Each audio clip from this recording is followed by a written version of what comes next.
You are listening to Everyday Great Execution Diaries Edge. Edge is the cheat code to management.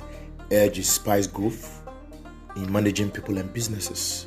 Edge draws perspectives from my 9 years experience and observation in managing people and guiding businesses to profitability. Edge shares perspectives from interactions with senior executives, colleagues, and emerging leaders in leading people for success, team and conflict management, creating entrepreneurial change, motivating and unmotivated staff, managing business, finance, and personal development issues. This vital piece of information gathered from the experiences and observations of the pacesetters will definitely give you the edge over your competition. Now the question is, do you need an edge in today's competitive world? Get that edge by joining me on Edge, Everyday Great Execution. I'm Simo Frimpong. I give you the edge. This week's episode draws inspiration and experiences from my own personal development journey. It focuses on how you can construct your own personal development pathways. E.K. Tokono, an HR business consultant, proceeds, and I quote, "You cannot outsource or delegate essential steps needed for your personal development and growth. You need to take control at each step of the way of your personal development process." Stay tuned. You are listening to SF Podcast, Personal Development Construct. What's your current location and how do you want to get there? Where are you moving to? And what's your preferred destination? That's when maps come in. Maps help us to know our location and by so doing, suggest to us possible pathways to our destination. These days, we've all got maps on our phone, either an Android or an iPhone. These maps serve as navigation tools. They show the pathway to one's destination. Would you, however, believe me if I told you that maps do not only give geographical locations, but can also help navigate through life seamlessly by building your own personal navigator? Are you stuck in your career and want a new beginning? Do you want to learn a new skill to improve yourself and be competitive in the world of work? If yes is the answer to both questions, then you need maps. Maps. Have we even thinking about the same maps? How is that even possible? Now I come in. I am all about the house. MAPS is an acronym within which M is for representation, it is P for perception, S for standard. One might ask, what is he talking about? How can this acronym help in personal development? The year was 2017. I nearly broke down in tears one afternoon because of what a supposed leader told me. I can see you don't have the knack for this job. It's not too late to go back to whichever hole you crawled out from. You are barely a few months into your new job, he said. I'd barely settled into my new role as an activations manager. I must admit, it was a roller coaster journey for me. This was the next phase of my career.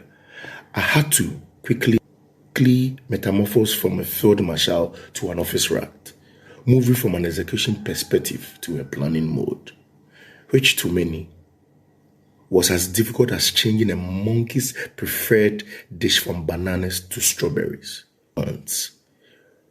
Learning and rising above the administrative nuance wasn't easy at all.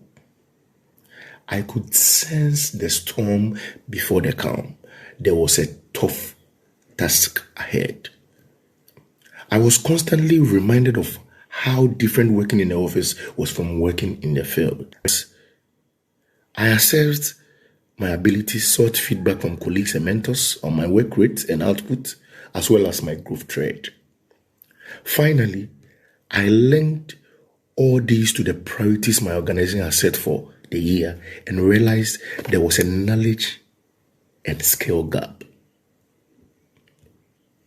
The role required good analytical and commercial acumen, as well as strong stakeholder engagement skill. I've always been of the view that it's better to be consciously incompetent than to be consciously incompetent and not take steps to improve yourself. My real skill gap was data analysis, interpretation, and stakeholder engagement. Survival of the office culture meant one had to build good rapport with stakeholders. I dedicated myself to improving by filling these knowledge and skill gaps as a personal development construct with maps as a comprehensive guide. With the help of maps, I forged my own path, and if not the best, I became one of the best in what I do. How did I accomplish this? Someone may ask. To make it simpler to understand, just hear me out as I elaborate on the MAPS acronym, taking one letter at a time. Mission. What is your mission? What are your goals? We all have goals, some short term, others long term. Your mission or goals should pass the SMART test of being specific, measurable, achievable, realistic, and time bound. The mission can either be short or long term.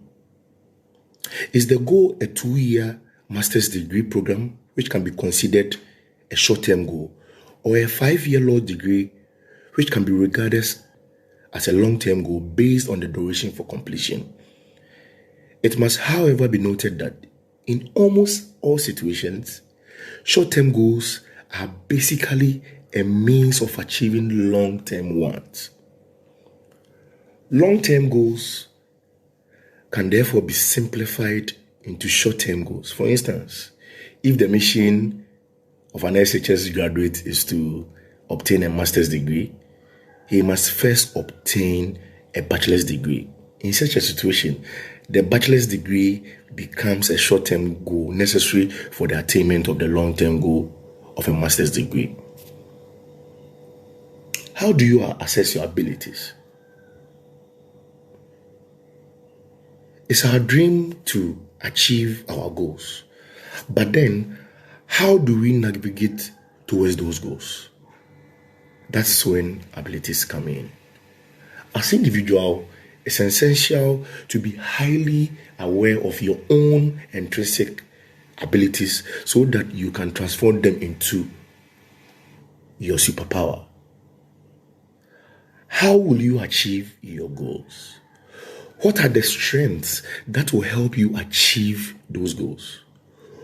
What are your weaknesses that will be a restraint in attaining your goals? What's the knowledge gap in pursuit of these personal goals? Kindly ponder over it. Perception. How do people perceive you? Do they see you and refer to you as energetic and lively? Are you seen as lackadaisical? Are you perceived as a person who doesn't take chances? Does the image of recklessness appear in the minds of others whenever you are being mentioned in the conversation? How do people perceive your work? Are you perceived as open-minded or close-minded? Do you have a growth or a fixed mindset? As we take stock of our lives or examine ourselves, we must pause to ponder and seek feedback from colleagues, peers, as well as from superiors. In seeking feedback, my caution is, let's be mindful so as to separate the wheat from the chaff. Draw a distinct line between a constructive feedback and a non-constructive criticism, which usually weighs us down. It brings our motivation down. Seek a 360 feedback from colleagues or your peers. Standards. Think about standards. What are the expectations